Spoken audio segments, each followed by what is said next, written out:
I have this app called Plant Nanny. Basically, you have a virtual plant in your phone. Every time you drink a glass of water, you tell your phone, and your little plant is watered too. You can either water it, let it grow, foster it, or you can watch it wilt. Of course. Being a responsible, competent college student, I let it die within the first week.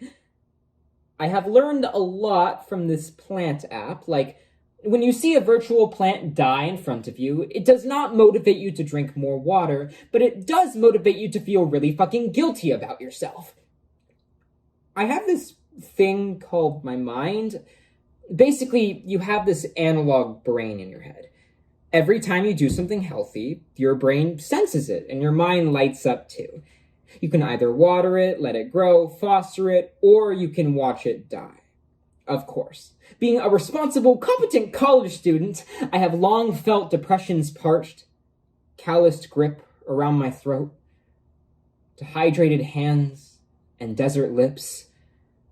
I have learned a lot from my diagnosis, like when you see your own body evaporate in front of you, it does not motivate you to drink more water, but it does motivate you to feel really fucking guilty about yourself. You see, mental health is like a garden.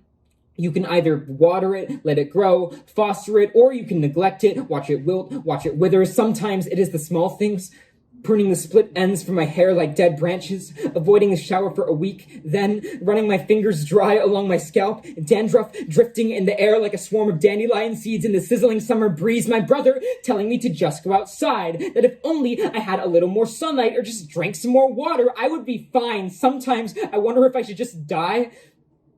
Like, I only thought about this plant once I saw it had already wilted.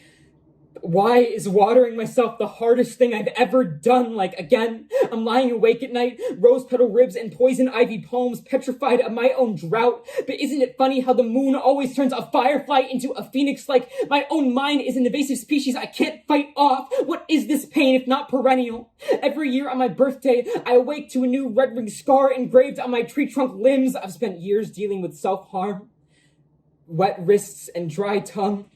Sometimes I saturate my skin and germinate my guts, my spine, a nursery of dread. If I could mutate my mouth, I would. If I could fertilize my fear, I would. If I could drink fucking water without exhausting myself, I would. You see, self-care is like a garden. You can either water it, let it grow, foster it, or you can neglect it, watch it wilt, watch it bleed. Sometimes I cut myself open and rip out each vein like a weed.